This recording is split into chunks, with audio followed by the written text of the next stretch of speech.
तो आज हम बात करने वाले हैं एक ऐसे अनोखे संत की जिनकी बातें जितनी गहरी हैं उतनी ही सीधी सरल भी। बॉम्बे के श्री निसर्गदत्त महाराज। और उनकी बातों की गहराई का अंदाजा देखिए इसी एक विचार से लग जाता है। ये एक ऐसी बात है जो हमारी पूरी सोच को, हमारी सारी मान्यताओं को जड़ से हिला देती है। लेकिन सबसे दिलचस्प बात तो ये है कि ये गहरा ज्ञान हमें किसी हिमालय की गुफा से नहीं मिला। तो चलिए जानते हैं कि ये असाधारण गुरु आखिर थे कौन। और यहाँ पर एक बहुत बड़ा विरोधाभास सामने आता है। ये ज्ञान देने वाले कोई बड़े आश्रम के महंत नहीं थे, बल्कि बॉम्बे की एक भीड़-भाड़ वाली गली में एक छोटी सी अटारी में रहने वाले एक आम से इंसान थे जो एक छोटी सी दुकान चलाते थे। सोचिए, बाहर से बिल्कुल एक आम इंसान, साधारण कपड़े, अपनी भाषा मराठी में ही बात करते थे। और यही बात तो उनकी शिक्षाओं को और भी पावरफुल बनाती है। ये इस बात का सबूत है कि सच को किसी खास पहनावे या भाषा की जरूरत नहीं होती। और ये जो बदलाव था वो उनके अपने शब्दों में ही कितना साफ झलकता है। एक आम इंसान की पहचान से लेकर मैं ब्रह्म हूं तक के एहसास का ये सफर। तो जाहिर है सवाल ये उठता है कि इतना बड़ा बदलाव ये हुआ कैसे। चलिए उस एक खास पल को देखते हैं जिसने सब कुछ बदल दिया। अगर उनके जीवन पर एक नज़र डालें तो 1897 में उनका जन्म हुआ। फिर 1933 में वो अपने गुरु श्री सिद्धरामेश्वर महाराज से मिले। और कमाल की बात देखिए, सिर्फ 3 साल के अंदर 1936 तक उन्हें आत्म साक्षात्कार हो गया।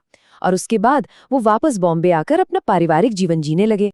और उनके गुरु ने उन्हें कोई मुश्किल साधना नहीं दी, बस एक बहुत ही सीधा, बहुत ही सरल निर्देश दिया कि तुम बस अपने होने के एहसास के प्रति सजग रहो।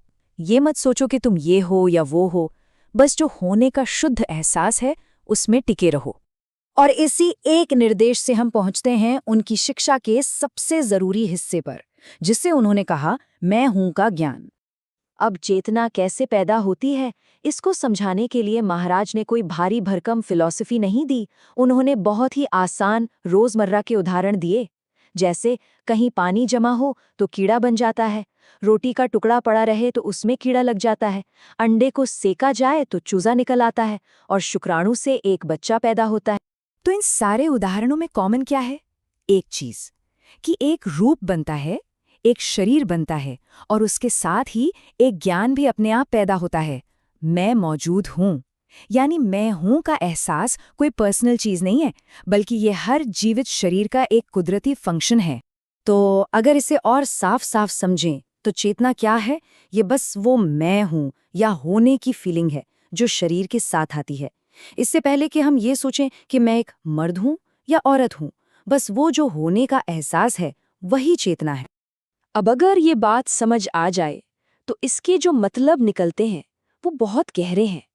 ये समझ हमें शरीर और मन की जो सीमाएं हैं उनसे पार ले जाती है। महाराज एक बहुत ही कमाल की तुलना करते हैं। सोचिए, जब हम सपना देख रहे होते हैं तो वो दुनिया कितनी असली लगती है ना? उसमें लोग होते हैं, जगहें होती हैं, सब कुछ। लेकिन जैसे ही हम जागते हैं वो सब कहाँ चला जाता है? वो वापस हमारी चेतना में घुल जाता है। महाराज कहते हैं ठीक वैसे ही ये जो हमारी जागने वाली दुनिया है ये भी बस चेतना में ही एक अस्थायी तौर पर दिख रही है। तो फिर ये जो हमारी पर्सनैलिटी है, हमारा मैं, वो क्या है? महाराज के हिसाब से वो बस हमारी यादों, हमारी आदतों का एक बंडल है, एक गठरी है। उसके पीछे कोई ठोस, कोई असली चीज नहीं है।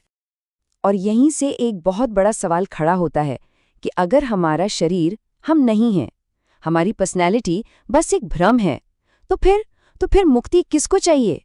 कौन है जिसे मुक्त होना है? और यही सवाल हमें महाराज की शिक्षा के आखिरी और सबसे क्रांतिकारी पहलू पर लेकर आता है। और वो पहलू ये है कि मुक्ति कोई ऐसी चीज नहीं है जिसे पाना है या हासिल करना है। ये कोई मंजिल नहीं है। ये कुछ पाने या हासिल करने की बात नहीं है, बल्कि ये तो एक कन्विक्शन का, एक पक्के यकीन का मामला है। ये बस उस सच को पहचानने जैसा है जो हमेशा से था। तो इसका सार क्या है? सार ये है कि स्वतंत्रता हमारी नेचुरल स्टेट है, हमारी स्वाभाविक अवस्था। हम हमेशा से ही मुक्त थे, बस शरीर और मन के साथ खुद को जोड़ने की वजह से ये बात हमें ढकी हुई लगती है। और अपनी इस बातचीत को ख़त्म करने के लिए महाराज के इस खूबसूरत और उम्मीद भरे रूपक से बेहतर और क्या हो सकता है। वो कहते हैं कि ये ज्ञान एक बीज की तरह है। हो सकता है हम इसे भूल जाएं, लेकिन ये अंदर जिंदा रहेगा और सही वक्त पर अपने आप अंकुरित होगा। मतलब सब कुछ अपने आप होगा, बस उसे होने से रोकना नहीं है।